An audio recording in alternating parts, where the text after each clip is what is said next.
Hello and welcome to the next chapter on how to use Benzinga Pro. In this chapter, we're going to be discussing the Movers tool.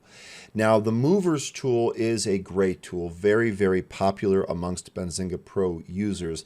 The best way to think about the Movers tool is this being a very easy to use and quick scanner.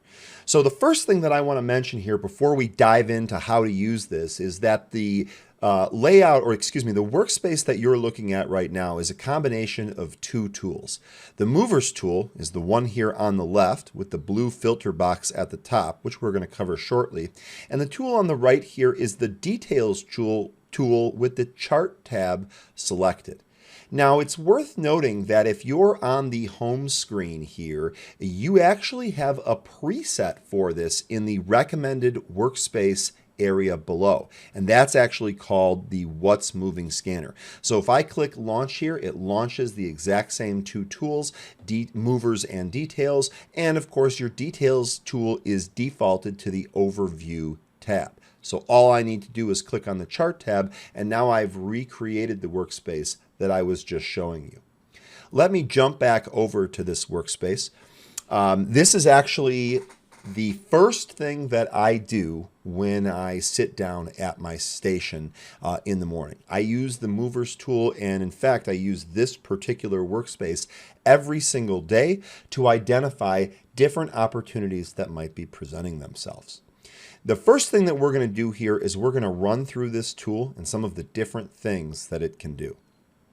Now you'll notice up here at the top section here in blue, these are your different filters.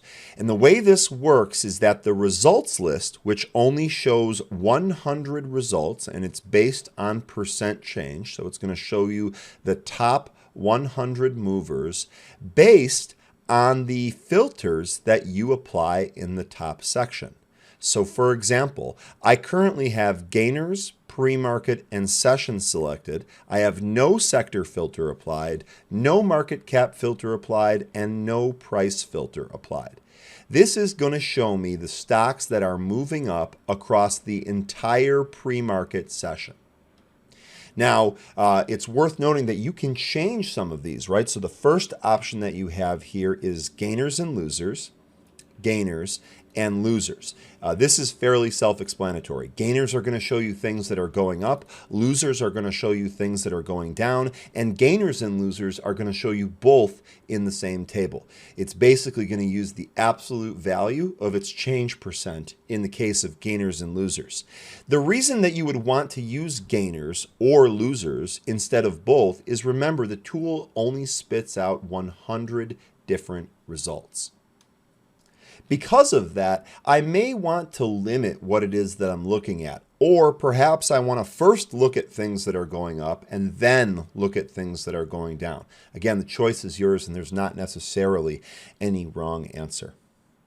The second thing that you can do here is you can aggregate this by the session. So Movers will allow you to scan the pre-market, the regular session, and the after-hours session independently.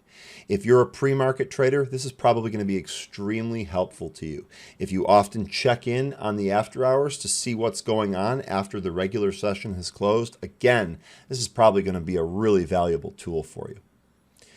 The next filter that you have here is period. And this allows you to choose a different period. So let me select gainers here and pre-market. And now if I select 5 minutes, what this is doing, the result list here is going to be the stocks that are up in the pre-market over the last 5 minutes. Now, at the time of this recording, it's the middle of the regular session. So the last 5 minutes of the pre-market session is going to be 9:25 a.m. Eastern to 9:30 a.m. Eastern. The reason that this is important is because your results list is giving you information based on the filters that you selected.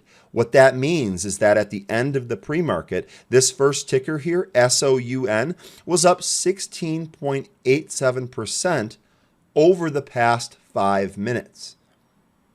All right, and that is going to be the same no matter what I choose. Notice how when I move from 5 minutes, it was at 16.87%. When I go to 15 minutes, the exact same stock is up 16%. That's because we've increased our period from 5 minutes to 15 minutes. The same is true if you want to do 30 minutes or an hour. And then, of course, the session looks at the entire session.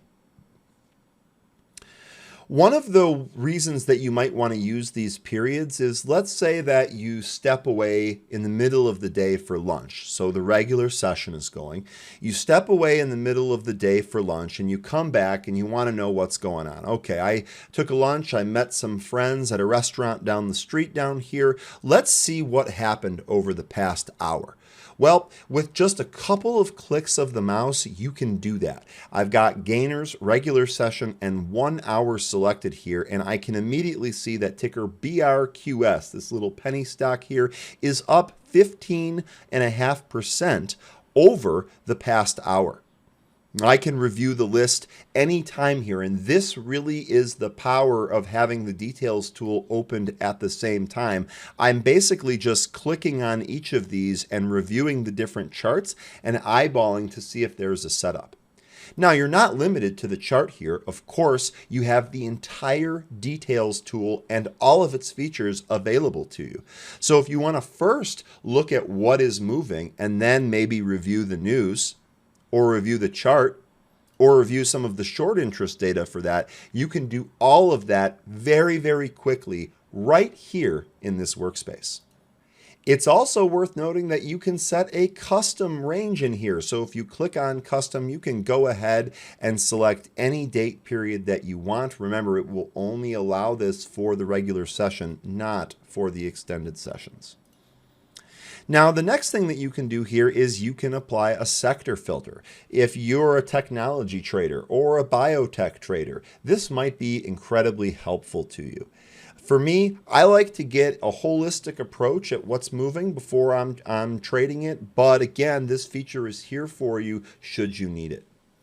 The other things that you can do to filter here are going to be market cap and price, and you can see we have a slider available to you. Works very, very easily, and as soon as you move the slider to one of the different nodes, it will then update the results list. If the different nodes do not meet your needs here, of course, you can click on custom and put in any custom value that you wish.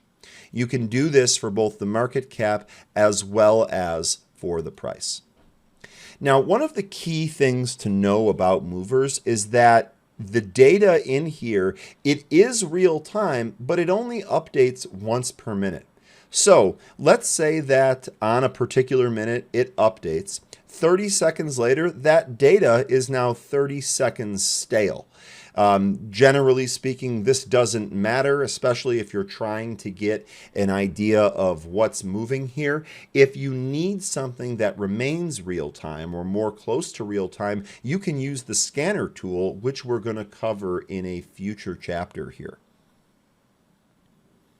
The other thing that you can do is you can click on freeze, and this will stop your results list from updating. So if you go through this in the morning and you've created a list here that you want to review, click on freeze and you can go through the list and nothing will change around on you. Otherwise, if it's on auto refresh, it's possible, depending on the movement of a stock, that the stock's actually changed position in this list. Again, you don't have to use that. That's completely up to you. You might be saying to yourself, this is really cool, but what if I want to filter for float? Again, this tool here was designed to be very, very easy to use, so some of those extra features are not available in movers.